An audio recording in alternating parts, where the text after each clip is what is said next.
Join me in welcoming Dr. Sfraga and all of our panelists.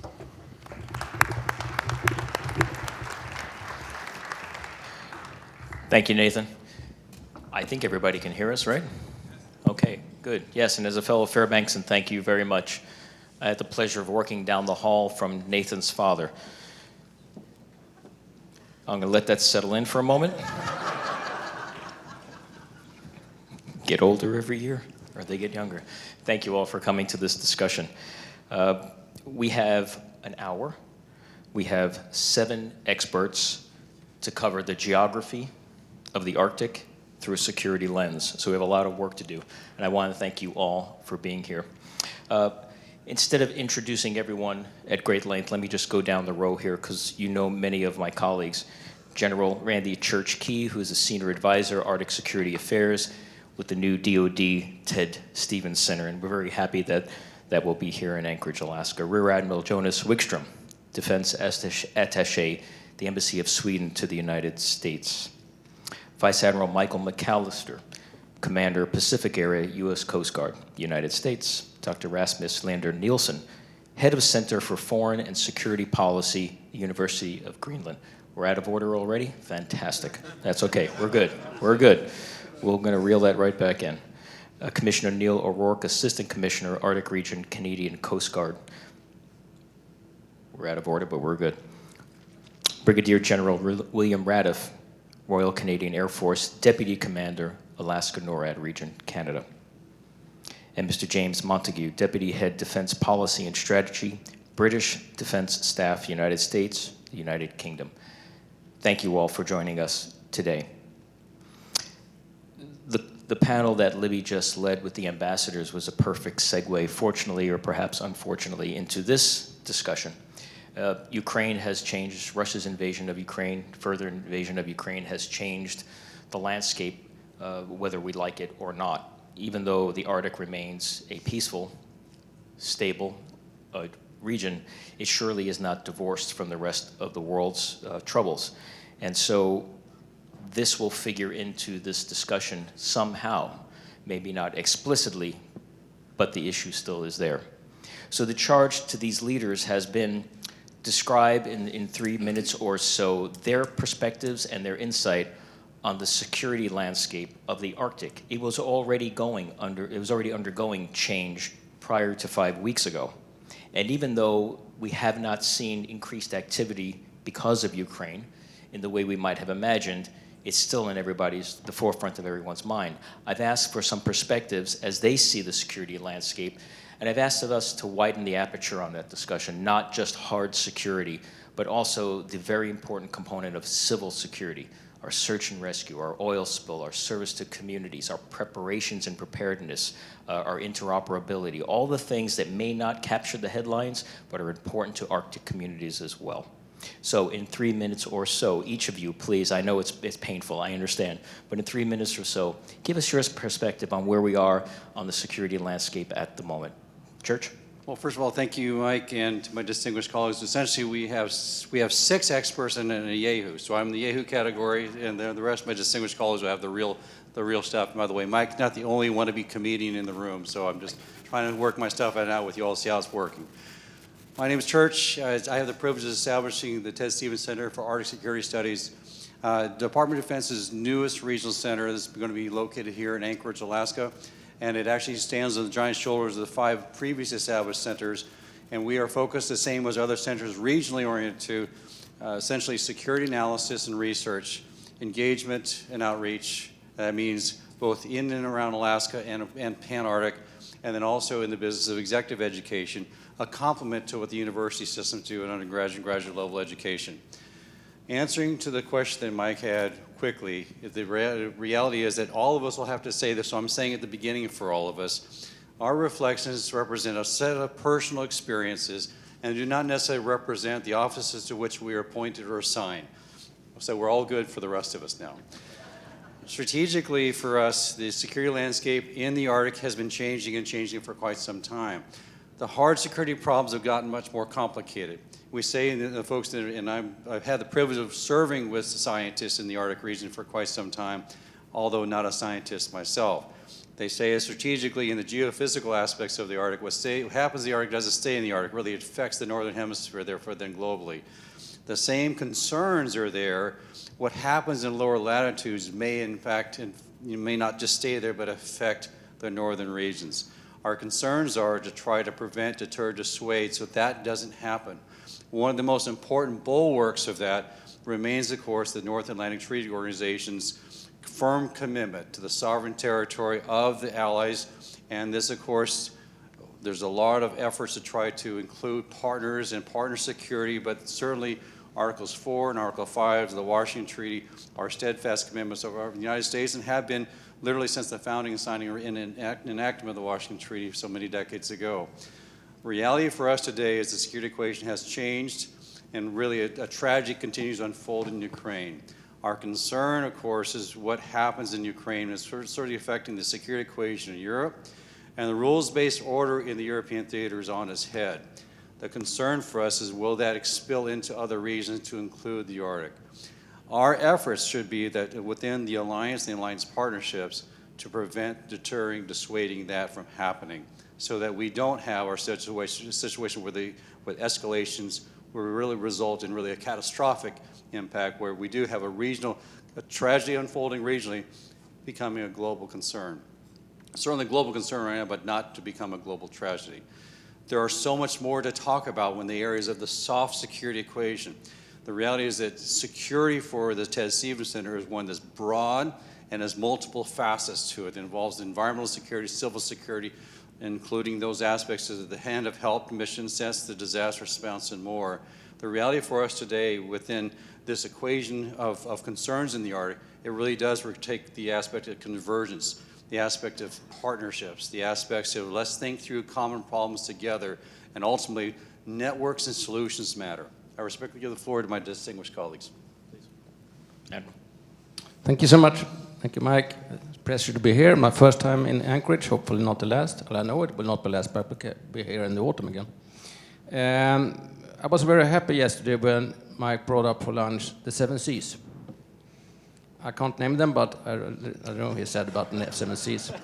I did a lousy job, Admiral. Yeah, you did, but that's okay. Okay. For me, being a simple sailor, I love to be on the 7 Seas. I've sailed 4 of them at least. So. Okay. But going back then to your 7 Seas, I think I will do a few comments there that connects to at least some of your 7 Seas, maybe not all of them. But I will start by saying, I think you touched upon it, and the Arctic is not sort of an isolated area. It's one part of EU strategic continuum. And for us in the Swedish Armed Forces, we have to take into account the Arctic, the High North, the Baltic Sea region, all the way down to the Black Sea region, because that's one continuum for us when we talk about security in Northern Europe. So this also includes transatlantic link. It's a continuum. That's my first comment. The second one is also that I'm going to come back to the military cooperation. But when we talk about cooperation, with this multitude of complex challenges that we have, and also this complexity of the different regions, we need to have a whole of government approach. We can take care of the military cooperation, but as we know how also we are developing the total defense concept in Sweden, now with the strengthening of defense, we also have a whole of government approach. Going into one of his C's, climate. Of course now with climate change, that will also have a military impact. A warmer climate will affect the military operational conditions in the northern area. So we have to take climate change into account when we plan for operations in our northern area.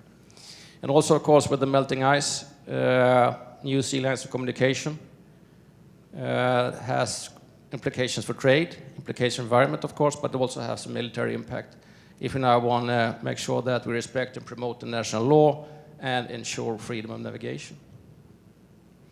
Of course, I need to come back to Russia. Russia has a pretty broad toolbox with military capabilities, military posture, disinformation, cyber, trade, It's a very broad toolbox they could use, and they could use it all the way from the Arctic down to the Black Sea, and they're using it.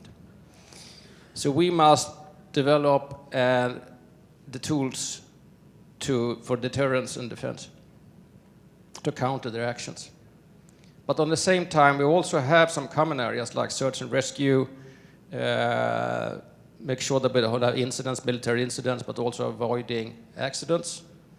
So there are some common ground there, but we need to have the tools for deterrence, and that brings me to my last subject, that will be military cooperation. Swedish Armed Forces participates in a multitude of bilateral, trilateral, multilateral cooperations. A lot of activities are related to the northern parts of Sweden and the northern parts of the Nordic countries.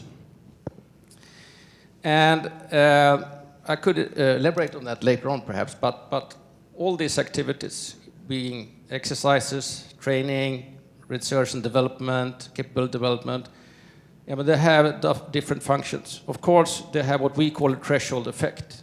Others will call it deterrence. But it creates interoperability, the capability for the forces participating to be able to work together and fight together. But I think it's more important, it creates cohesion and it creates trust. And I think that's the most vital part of military cooperation, that it creates trust between the participants. Thank you. Thank you. Admiral, please. All right, well, hello everyone, and thanks for the opportunity to come and join you. It really is great to be here in Anchorage. I had the great privilege a number of years ago to have the position that Rear Admiral Moore here, our 17th District Commander, is in. And it's great to see so many friends and colleagues here. And it just reminds me of the value of the partnership that we have here in Alaska, across the United States, and really across the world. And this is a great panel. One of the reasons why I think this kind of diversity is interesting is because, we're going to talk about national security here, but national security is really made up of, kind of defense-oriented security and, what I'll call for now national security. It's kind of the broader set of security things. And we've already referred to some of those things, search and rescue and environmental protection and so forth. So I think this panel brings a great range of perspective. One of the things that we in the Coast Guard have certainly seen, and I know I'm preaching to the choir here, but we've all seen firsthand how things have evolved over the past number of years, really decades, turning this emerging frontier into an area of strategic global importance. And as we see increased human activity in open waterways, reminded that greater access to the region just further increases its importance. And we certainly have seen, a number of years ago, the Coast Guard put out the first U.S. Strategy on the Arctic, and we predicted changing environmental conditions, changing traffic, and so forth. And we've seen all of that coming true, and in fact, at a faster pace than we originally envisioned. And so I'll speak mostly to the maritime aspects of this. The increased energy extraction, or at least potential thereof, potential conflicts in waterways uses. While tourism has been kind of suppressed as a result of COVID, we expect increases in high north tourism as well. And we're trying to gear up to be responsive to U.S. and global needs as it relates to those activities. So just to give you a sense of what that looks like, I'll really just hit on two issues. One is kind of the capacity that the U.S. and particularly the U.S. Coast Guard, and I assume one of the 7 Cs was Coast Guard. I missed that. Was that right? It was the first C. It was the first C. Okay, good. I'm checking because I missed it yesterday. But the Coast Guard is out there, and we are the primary U.S. maritime presence, particularly in the U.S. Arctic, but really throughout the Arctic, and that involves things like icebreakers, some of our high-end, most capable cutters during ice-free periods, aircraft and shore teams and so forth. We're very fortunate to have the support of our U.S. Congress and our administration to be building new capability. We're on a shipbuilding surge right now, including polar security cutters, which I understand will begin cutting steel on the first one that's been built in the United States in 40-plus years in the Gulf shipyards sometime this summer. And we plan to build a fleet of, we say at least 3, because we know we need more. But what I really wanted to do was focus on the partnerships, because I think that's the most important thing to take away here, particularly with this panel and with those of you out in the audience here. Partnerships are the key to success. There's none of us that can secure the Arctic in however we define that ourselves. And we really have to partner together to promote security and resilience. And so I think we do, at least those are here on the stage here, have that kind of collective goal of maintaining peace, stability, constructive cooperation for an opening Arctic. And the Arctic Council has been a very effective forum. The Arctic Coast Guard underneath the Arctic Council has been very effective to coordinate those things that the Coast Guards focus on, like oil spill response and joint operations and so forth, both in the U.S. Arctic and in the Atlantic Arctic, where we exercise our joint capabilities pretty frequently. But partnership really goes beyond, kind of uniformed agency partnership. And so, the agreements that we've put together for search and rescue, environmental response, the engagement with industry through the United Nations International Maritime Organization that set up the Polar Code for safety of ships at sea, the incredibly important, and I'm reminded of this in my visit here back to Anchorage, the incredible importance of engagement with, for us, Alaska Native communities, but indigenous populations throughout the Arctic, which really is our source of understanding and learning the environment that we're in, which is so totally different than most of the other environments that we cooperate in. The academic relationships that we have, and greatest, congratulations on the Stevens Center standing up. But the relationships, as an example, with the University of Alaska, we just heard from the president. And then the science relationships that we have, too, to continue to advance our understanding of the challenges that we face together. So I'll stop there and look forward to further discussions. Thank you. Thank you. Please, we'll just keep going in order. Thank you. Thanks, Mike, and thank you very much for having me here. It's fantastic to be here. I think I can't profess to be an expert, Mike, as we were discussing earlier. It's been absolutely eye-opening for me to come here and to listen to the discussions, and I really feel like I've learned a huge amount about the Arctic, which I can take back to my country. So I'll give you my perspective as a Brit, and you might be thinking, why am I listening to a Brit tell me about security in my region? And fair enough. But the Arctic matters to the UK, and security in the Arctic matters to the UK. We are the Arctic's closest neighbour, and if you listen to the First Minister of Scotland, Nicola Sturgeon, she'll tell you that Lerwick, which is the capital city of the Shetland Islands, which is off the north coast of Scotland, is closer to the Arctic Circle than it is to London. So we have a closeness to the Arctic region, and what happens there matters to us. So we've heard a lot about the kind of climatic changes that are taking place and the economic and environmental impacts of that. Well, they impact on us.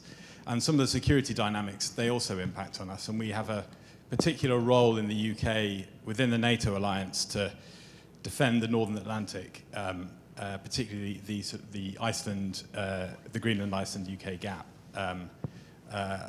And clearly, as we see the environment changing, our ability to perform that task becomes more challenging. So I think from a UK perspective, as we look at the region, I think over the last few years, we have seen increasing Russian military activity within the region. The reopening of Cold War era bases, increasing their Arctic capabilities. We're now seeing, from a UK perspective, the kind of levels of submarine activity in the North Atlantic that we haven't seen since the Cold War. So that poses an actual risk to the UK, as well as to Northern Europe and the North Atlantic and the NATO alliance more broadly. So recognizing that, and forgive me, I'm a diplomat, so I have to peddle my government's line, but we have just released a strategy to deal with this. And so in that strategy, it's about, within the sort of defence part of the UK government, how we see these particular challenges and what we are going to do to address them. So for us, as I said, the security dynamic affects us, and our interests really are the kind of critical infrastructure, the trade routes, undersea cables, that sort of thing. It's about our allies and partners. We have very close relationships with a lot of the Arctic nations built up over a long period of time. And we're also fundamentally, from a UK perspective, the rule of law and the international system, upholding that is an absolute key element of our policy. So in order to do that, we are building, I'm going to say we're building our understanding fundamentally.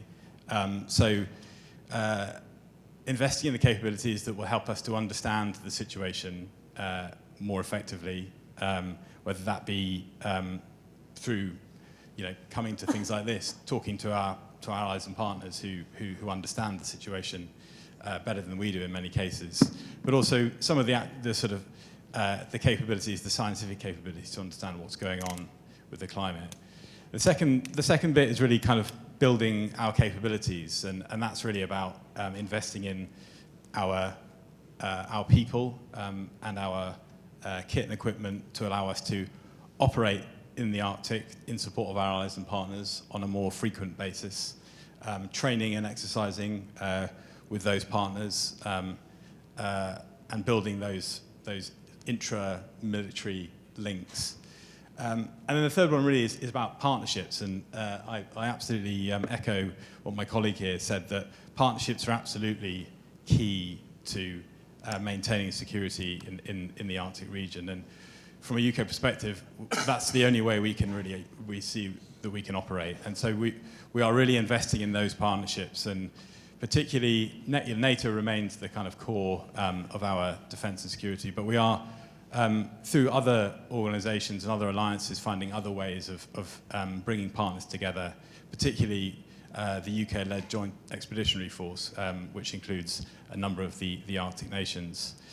So that's the kind of approach that we are taking in the UK, and I think listening to the ambassador of Norway earlier, we absolutely think that particularly in the context of what's going on, we can't ignore defence and deterrence in the High North, and it's becoming increasingly important to the UK going forward. I think I'll leave it there. Thank you. Thank you. Yes. I will start with a commercial break. We're in the US, so that's what we normally do.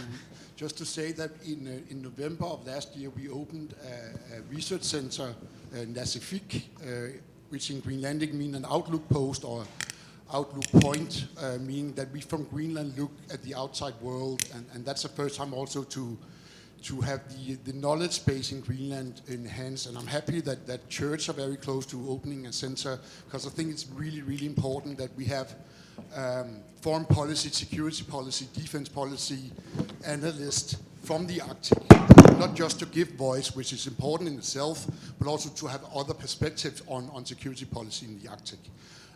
So that was the commercial part of my introduction. I want to address 3 theoretical lenses, not in length, and 2 of them interrelated. I've been working on a paper for quite some time. I haven't looked at it since before the Ukraine invasion, so I have to revisit some of the argument. But the main argument was to take some of the really old school ways of looking at the Arctic. The first one is the Arctic exceptionalism argument that pretty much started with Gorbachev's movement speech in 87, paved the way to the Arctic Council.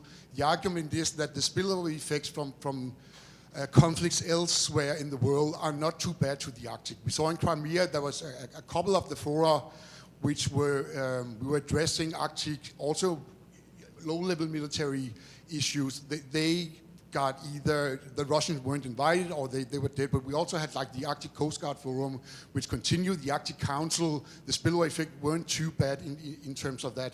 The other one is the security dilemma, which is one probably the most old-school theorem in international relation, which is my field, going back to like 3-4 centuries in Greece, Thucydides, meaning that when Russia is making armament for defensive reasons, the misconception means that we start arming ourselves, and it turns into a spiral effect of conflict.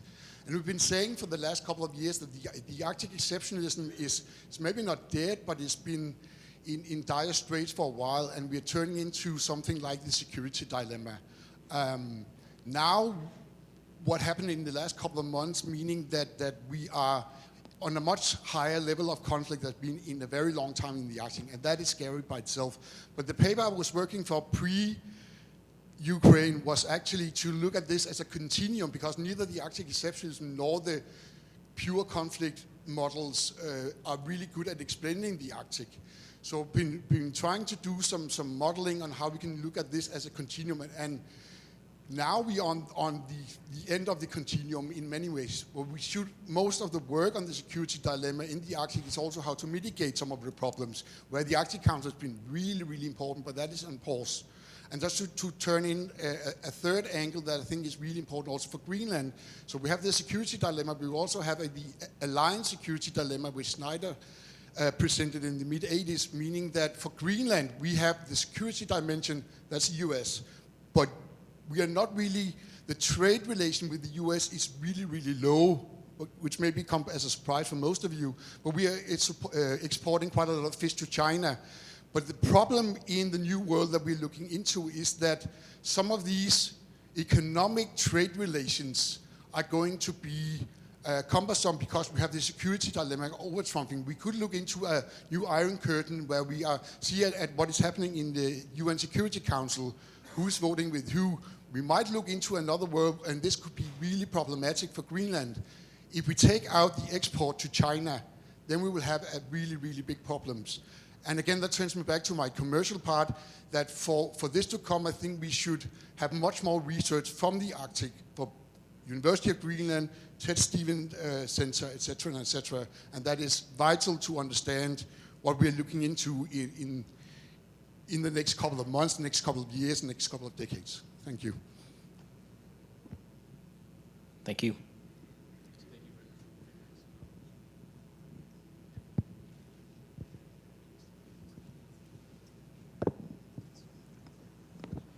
Okay. Yeah, there you go. It did work when I dropped. Yes, thank you. It's called Arctic Cooperation. It's confusing just because it's different. The lights are different, so I got fooled. Anyway, thank you very much for the opportunity to speak to you today, and good afternoon to everybody. So I'm from the Canadian Coast Guard, and the Canadian Coast Guard is a civilian organization. We're focused on marine safety, protection of the environment, so human security type elements, environmental security, food security, and we do that through the delivery of our search and rescue, environmental response, ice breaking, aids to navigation programs. We also work and support our federal defense and security partners with information, assets, and so we do have a role to play in the Canadian context. But for those of you who would be very familiar with the U.S. Coast Guard, we certainly have a lot of things in common that we deliver, but there are also things that the U.S. Coast Guard does that fall in the mandates of other organizations in Canada. So I do want to speak to you just a little bit about a bit of the story of what we've been doing in the Arctic in the last couple of years. So in 2018, the Canadian Coast Guard created an Arctic region. So we moved from what was a 3-region model nationally to a 4-region model. And essentially, it's been my role to stand up and manage this Arctic region. So we established a headquarters in Yellowknife. And ultimately, what we did as not only a Coast Guard, but as a Canadian federal government, is we took a completely different approach to anything that we had done in the past. And this was really related to our ambition to reconcile with Indigenous peoples in Canada.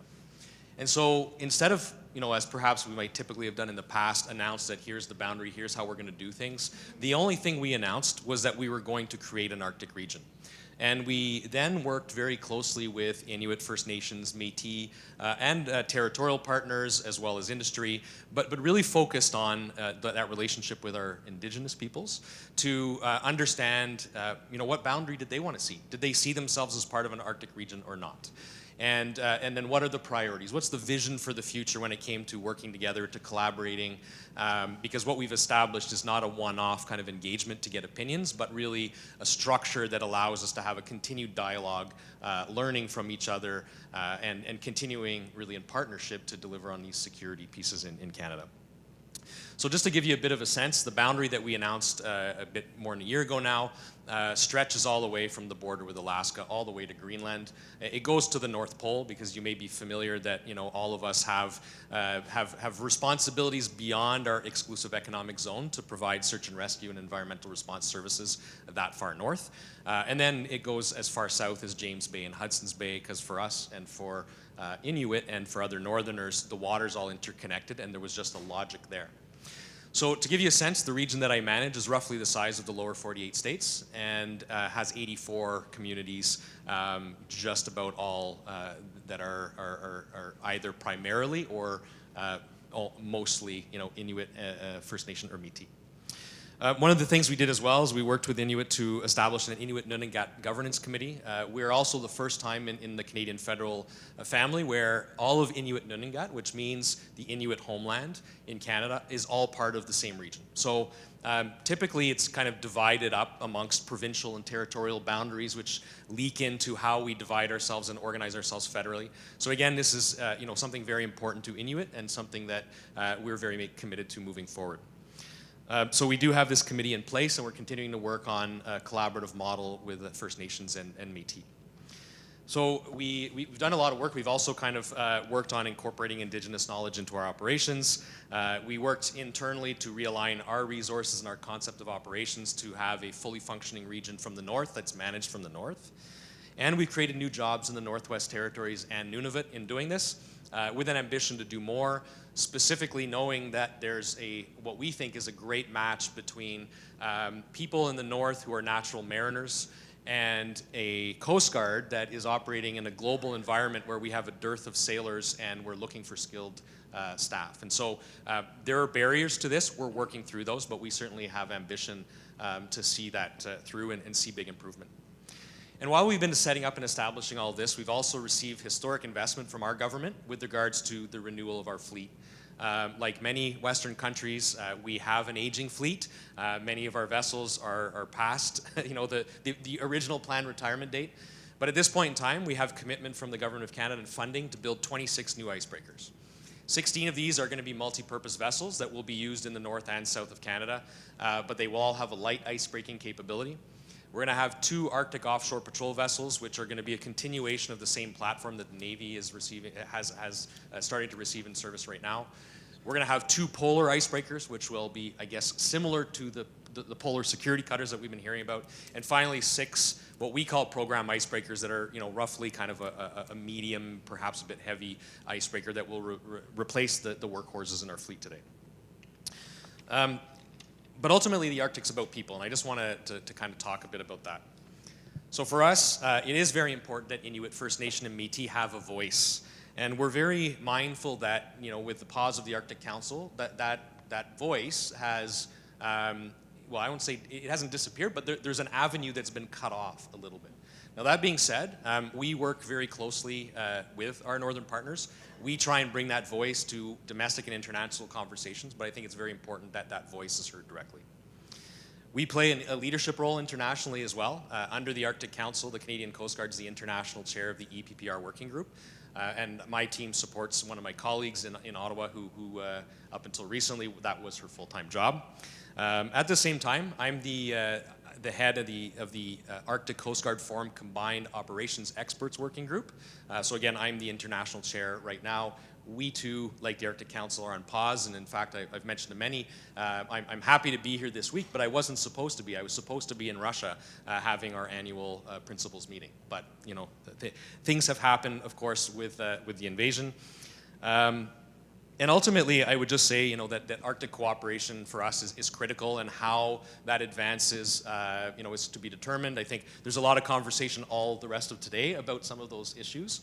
And in the meantime, my focus is very much working and strengthening the relationships with our next door neighbors, that are the US Coast Guard in District 17 specifically, and then the Danish Defence Forces at the Joint Arctic Command in Nuuk, with whom we have a collaborative agreement. And we're really working to strengthen those relationships, including with my colleague here, Rear Admiral Moore. I guess one of the last kind of thoughts I just want to leave you with is that we're also aware that there are cruise ships traveling to the North Pole this year. And so while it's very appropriate given the circumstances that we've hit the pause button on the relationship with Russia, the reality is that something could happen this year where we actually have to work and engage with the Russians. And so I think it's, as we consider how we advance collectively, we can't forget that.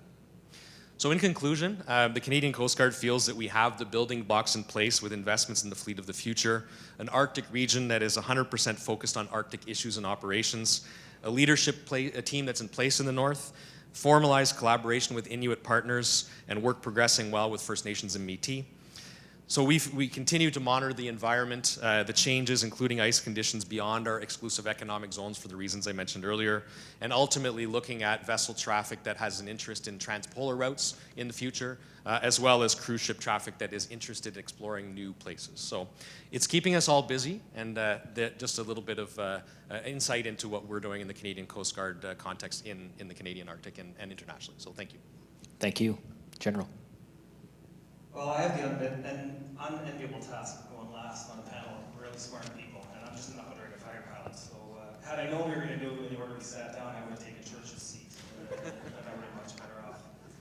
But seriously, it was Billy Mitchell said in 1953 that Alaska is the most strategic place in the world. And it truly is. Now, he was talking from a homeland security perspective, really, but I would argue that it's equally applicable when it talks to the opening of the Arctic. And I think that it's really important. So I'm here as a Canadian in Alaska with the NORAD, so with the defense of the homelands, but we don't see it necessarily as only the defense of the homelands. So, when we envisioned the Arctic early, it was the strategic bomber threat that we had to come across the pole. Now we see the seas are less, the oceans are open more, there's less snow, there's more capability to get on shore. The natural resources are moving more north, so the chase for the natural resources with the fish proteins is also moving north, and we see all of this. And for us, that is a threat. I mean, it's a threat to the homeland, and we see that. And really, how do you counter a threat like that? And it's all domain awareness, and that truly is what it does. Because what all domain awareness gives you information dominance, and then it leads to decision superiority. And then we can only do all of this through global integration. So we look at it from a military service in some degree. So it's across the combatant commands of the United States. It's by national command with Canada. It's with our other military partners. It's with our other national partners that actually share interest in the Arctic, either as Arctic nations or near Arctic nations. And I don't mean the one that claims to be a near Arctic nation from that. But there's also, with the Arctic opening, Alaska has less miles of roads than Delaware does. So this is a place, a state that goes from California all the way to Florida, if you were to put it on top of the map of the lower 48. So it's an immense location. It's hard to get anywhere here in Alaska, and most is facilitated by airplanes, mostly small airplanes, because we can't actually go there. So to get all domain awareness, we really need to focus on everything from the seabed to space to cyberspace. All the ones and zeros, all the new technology, and really to get there, that also has the infrastructure support that requires it as well. So to get the ships to where they need to be, with ports, with new radars, over the horizon radars, or any sort of piece like that from a military perspective. But this also is very applicable on the civilian side of the house, because if you build the infrastructure to support your all domain awareness, it gives you, well, all domain awareness is what you're actually looking for, so that when there are people fishing where they shouldn't be in the Arctic, or are mining where they shouldn't be in the Arctic, you actually have the ability to see them and do them and to stop them from that. And I talked a bit about partnerships, and one that was not discussed here that I think is probably, for me, I think is the key partnership. It's the public of your nations, because they need to understand how important the Arctic is, and we need to educate them, because the Arctic is expensive. Everything is expensive in the Arctic. Everything costs more to build in the Arctic, and we need to do it in the proper way. We need to work with the 229 think I have that number right, tribes in Alaska. We need to work with Canadian, am I right on that, 229? Thanks, Craig. 229, and we need to work with Indigenous people in Canada because we need to build it correctly, all the infrastructure pieces moving forward. We need to make sure that we do it right, we do it environmentally correct and collaboratively, because we are not on opposite sides of the table. The Arctic is a shared resource and it's a round table. So we need to actually, no one's sitting across from one another, we're sitting beside one another, and that's really what it is. So, and the last piece, I'll leave you with is another Billy Mitchell quote. Although I'm Canadian, I like to quote Americans because I read American material all day long. And it is who controls Alaska controls the world. And I believe that if we move forward through the Arctic, across the Canadian North as well, that we'll be able to work on the Arctic together. And I think it's critically important. And I'm trying to get us to the Q&A on time. And you did, General. Thank you. And you can quote Americans anytime. Thank you. Absolutely. We quote Canadians quite often as well. I want to thank you all for not just responding to the challenge, but fitting in your comments, which had depth and breadth within the time frame that we have been allowed to have here this afternoon. I have questions coming in over the iPad for those of you who are wondering why I keep leaning over, because I have questions coming in for colleagues. But let me ask if we can do a rapid fire set just of comments or questions from me briefly, and then we'll go to some of the questions that we have from colleagues. Church, there's a question from a colleague online, but it's the same question I had. For your vision of the Ted Stevens Center, there's a lot that you're trying to accomplish, right? I mean, this is a big deal. It's a DoD center for our nation and our allies and partners and others to take on the challenge of the Arctic. So the question is prioritization.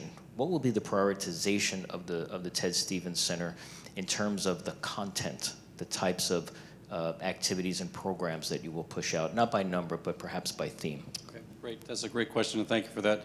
And by the way, I wanted to make one comment back to General Radoff real quick. Regarding the quotes of Billy Mitchell, maybe that's why the Russians want it back. I hadn't thought about that until you just said that. Okay, sorry. Strategically, though, really this will be, the prioritization will actually be driven by our primary line combatant command, which is Commander NORAD Northcom, General Glenn Van Herk. He will drive the specific prioritization for the programs. But let me do in advance of that, the idea of the Arctic as intersections. The idea that there's so many not only defense and security concerns, but the intersections of those to the broader community. It is whole of nation, domestically and internationally. Intersections include, of course, the economic engines of the Indo-Pacific. It includes the North American Arctic, which includes Greenland. It also includes the transatlantic Arctic bridge to our Nordic allies and partners, and also to our Northern Europeans as well. Strategically, the intersections will drive the equation. That includes the Arctic indigenous voice. And it's really across the Arctic. So we have a center located in Anchorage, but it includes places like Nome, Kotzebue, Wainwright, Uktiavik.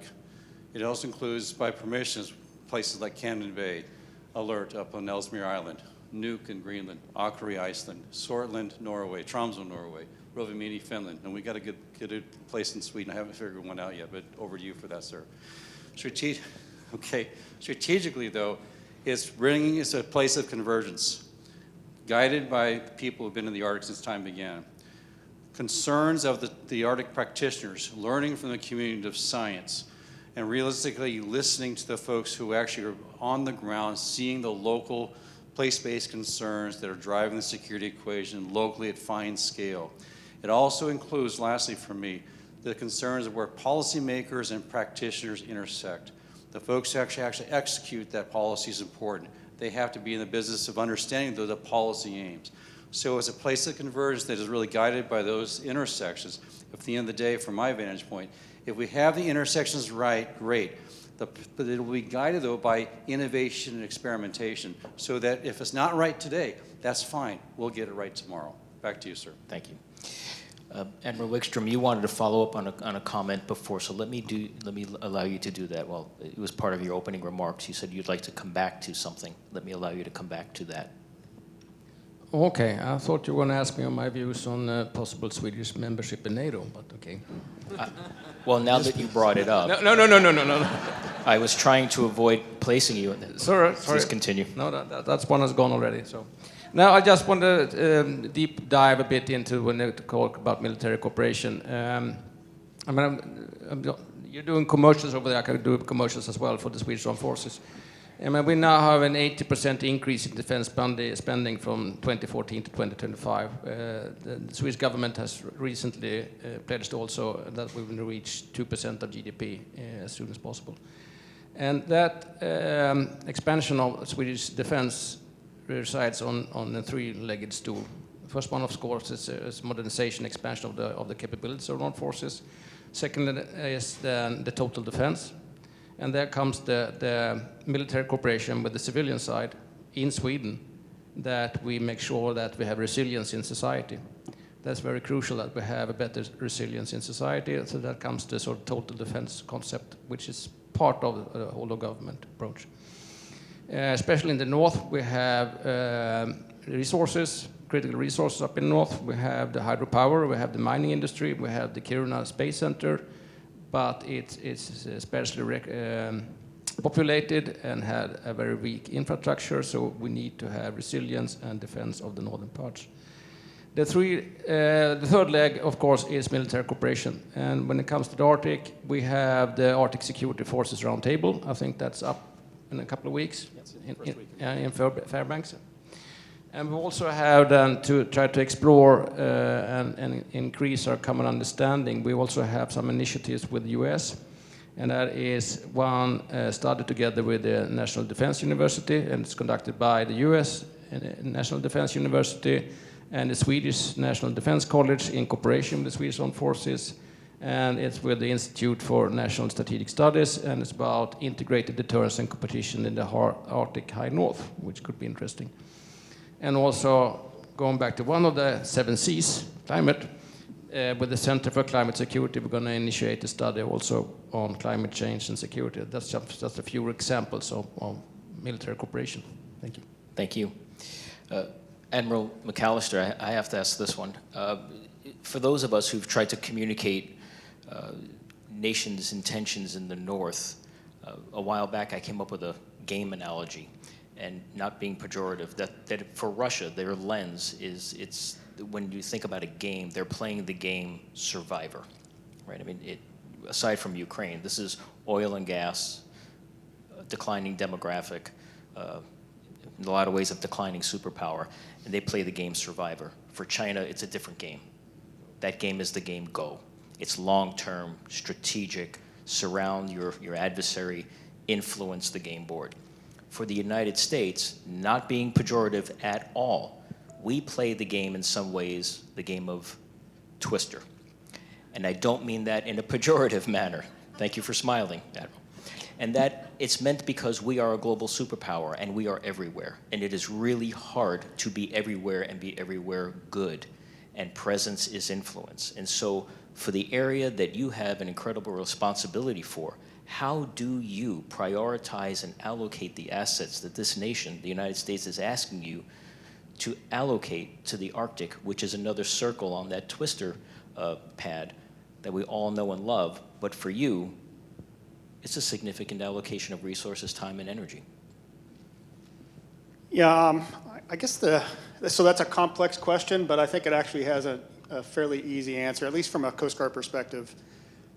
We've been in the U.S. Arctic for more than 150 years, and we've dedicated ourselves to a leadership position amongst U.S. agencies there, and we are going to continue to take the mantle up on that important position, and we're going to do it in collaboration, again, broadly internationally, federal, state, and local coordination, Alaska Native, community, and organizational participation, and it follows our core competencies, our core value to the nation. When you think about the capabilities that we have, we've been the provider of the U.S. icebreaking fleet since World War II, and so we're back where we're regrowing that fleet, but we've got great history there. We've got authorities. I kind of talked earlier about the diversity of the panel, and Assistant Commissioner O'Rourke mentioned this as well. we're both a military organization and a civil organization, so we can be kind of adaptable in a space which requires significant adaptability, particularly because it's so dynamic and things are changing. And then, I think, perhaps this is me boasting a little bit, but I think we're pretty good at developing partnerships. So the capability, the authority, the partnership, it fits for us to be the lead for the U.S., at least from a maritime perspective in the Arctic, and we're going to assume that role.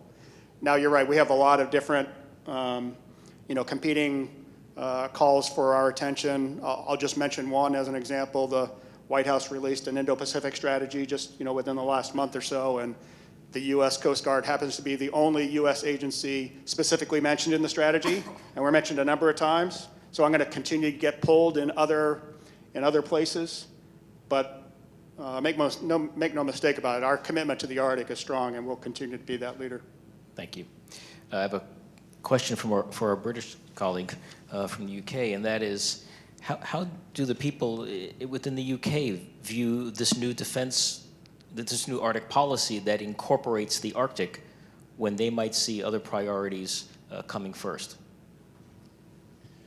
Yeah, I mean, if they've read it, I'd say first of all, it only came out a week ago, so I'll give the great British public the benefit of the doubt. But I think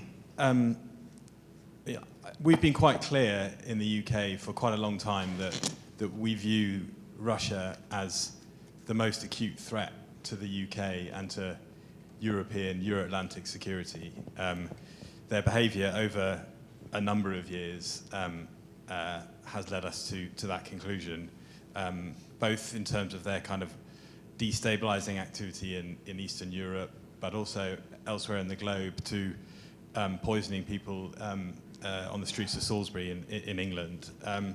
So I think the UK public is pretty on board with that, and so I think we set out our kind of national security strategy last year, which put Russia front and center as our most significant threat. And so this strategy that we've just released, really, it stems from that, really. And this is about providing us with probably a little bit more detail about how we're going to use our resources. And the situation in Ukraine, I think, only strengthens the argument that we can't be ignoring Russian activity. And I think we can all sort of I think draw some lessons from how Russia might have interpreted the lack of action over the last 10, 20 years about the activities they're doing. So I think yeah, we've got a pretty good consensus in the UK around this, and I think it sort of fits with our strategy. But I think also, from a European perspective, well, I think it's a position that's pretty well understood amongst our European allies as well. Thank you. Rasmus, the one for you. I'm going to try to boil it down a little bit, and that is, how do you grow the institution that you're trying to grow in Greenland? Obviously, you talked about cooperation with other nations, but in terms of what your priorities will be, there's a lot of questions about Arctic exceptionalism. We'll wait for those. But in terms of how do you build and how do you prioritize what you're trying to do, and how does it fit into this discussion specifically? So you asked, Church, what is the main priority? Ours is capacity building. It is to get funding to hire PhD student, Greenlandic-speaking PhD student. We would love to also have international postdocs and et cetera, but foremost it is to build the local capacity. And that takes money, which is difficult at a very small university. The research center now is only 4 people and a student helper. So also having the time and the capacity to do real fundraising is really, really difficult. But that is the long term. If we are going to be a sustainable success, we need to have the local talent and feeding up on that, like triple down that more and more get interested in. And it is not only about, hard security or foreign policy we have like a pretty broad definition. It could be climate change on geopolitics. It could be indigenous rights. It could be like the main question for Greenland right now is how do we get over just the first couple of stop blocks in terms of the Arctic Council, which is the main international forum for Greenland. The EU is very important, and collaboration with China, with the US is really important, but the Arctic Council has a special place in the Greenlandic diplomacy. And for us also to succeed, we have, I know some of you know some of the Greenlandic diplomats who are here. Kenneth Høgh, Ninwak was supposed to be here. And we have a really, I think that the very good thing about being such a small community, Nuuk is 19,000 people. I think we have less paved roads than we have in downtown Anchorage in all of Greenland, to be honest. We can only drive like 5 miles in Nuuk, the capital. But also working very closely with the diplomats and the local stakeholders on terms. But it's also really important to have the international outlook. We are starting to collaborate in quite a bit with some Canadian scholars, how we can work together with church, and we were just at an online conference quite recently. We have a collaboration with the Åland Island Peace Institute. We actually, me and a colleague did the first, believe it or not, the first public survey about what the Greenlanders think about foreign and security questions, and we work together with Konrad Adenauer, a German think tank, with Silja, who sits in the audience, did the Icelandic, there's one from Faroe Island. So we have to make each other better by collaborating with the bright networks and university, but also bearing in mind that we are a small place. It's a very small place, few people, so we can have 25 networks at the same time. And Mike, I do really want to collaborate with the Wilson Center, because we also, to be honest, we need help to do the fundraising, because we don't, as of now, have the capacity at our university. Thank you, Rasmus. I think if nothing else is coming out of this conference, the fact that we're all here is, of course, one of them, but two, the constant reminder of the themes: cooperation, that we rely on each other, we need each other, we learn from each other, that the Arctic is similar but different, but we have a sense of urgency and a sense of common mission and goals. I think you'll have more friends than you might even want at one point. Okay, we'll have a lot of inputs into what you should do.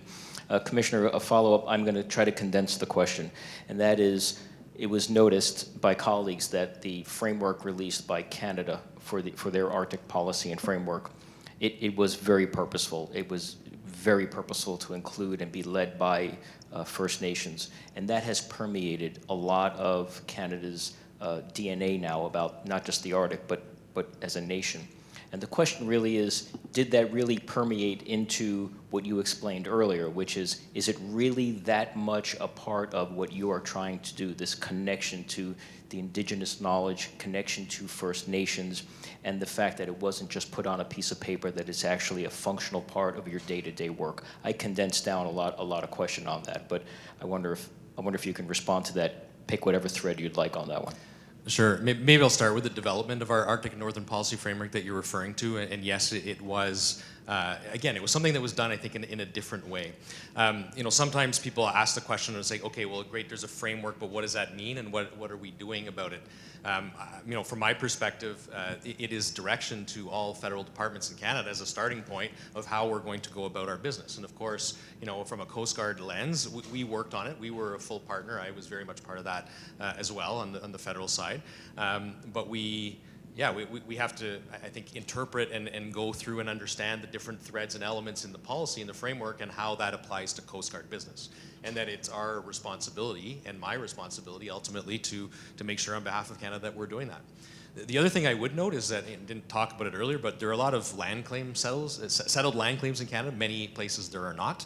But in the Arctic region, and especially in Inuit Nunavut, there are settled land claims. These are agreements between the Crown and Inuit in that specific case. And so again, there's an obligation for us to put in place. So I would say, yes, it really is a fundamental change. There's a whole other side of the coin around change management. This is a different way of doing things. And like you would expect across the board. There are people who are super ambitious and jump into it, and others who are a bit more laggard and perhaps struggling a little bit more. So again, as leaders in the public service, it's our responsibility to bring people along. I play a role in my own department as one of the co-champions for reconciliation, so have another hat to wear and certainly try and provide that leadership. But absolutely, it's, I would say, a fundamental change of how we're doing business. And I think in the Canadian context, there's increasingly in the last 5 to 10 years, a lot of discussion about reconciliation, about the importance of bringing everybody together and building a productive future together. And it really does shape, I think, everything that the federal government's doing at this point in time. Thank you. General, in terms of NORAD, a question about, I would just call it the quickening of the Arctic. Have you seen an uptick in, not just NORAD's, of course we know what NORAD's mission is, but have you seen an increase in sort of the urgency around NORAD's mission, or a bifurcation, or more demands upon NORAD in terms of our new Arctic pre-Ukraine and maybe even post-Ukraine? Well, I think the best way to answer that is the number of Arctic strategies from the different services. The U.S. government just released another new Arctic strategy just here a couple days ago. The Coast Guard strategy. I think that in itself tells you that we're looking further north, and I really think that's probably the best way to answer it, is because that's what it is. We realize, we look across the globe, across the pole, we see with the Northern Sea Route, the amount of the GDP of Russia that goes through there. We see that the way that they're controlling that, and of course that has to concern us. And so, from a security perspective, I would argue that yes, we are looking. It's more intense now than it has ever been. With the open public reporting of the 3 Russian subs that breached the ice together at the same time, all within 100 meters of one another. So things like that has to be of concern for us. And that's what it goes back to, the theme of the all domain awareness and really in the collaboration. And one thing I forgot to say earlier about the collaboration piece is that the Arctic is going to, like it or not, the Arctic is opening. And if we want Western values, which I would argue all of us in this room share Western values, if we want Western values to be predominant, we need to establish presence, because that is the only way we're going to do it. And part of that presence is the all-domain awareness, working with the experts, and to pull the thread on the commissioner's part about working with the Indigenous people and the First Nations and the Alaskan Natives. The reason you work with those people, those organizations, is because they're experts, not because they're First Nations, or they're experts in their field. That's a businessman hires an expert to do stuff that you need to do. You work with the scientists that are experts in the polar, you work with the First Nations that have all that experience up there, you work with the environmentalists and all that stuff, and that's why you work with them. And again, you get the public on board so they understand the Arctic is opening, and we need to be there if we want it to help regulate, because there are nations that don't share our same values, that are very interested in all of things Arctic, all the proteins, the minerals, and everything that's the sea roots. If we're going to be able to have any influence, we need to be there. Thank you very much. We are absolutely spot on time. It's an amazing thing that just happened. I want to thank, but I have a lot more questions, and that unfortunately we'll do it in the sidebar. Would you please thank this incredible group of leaders and experts for a wonderful panel. Thank you very much.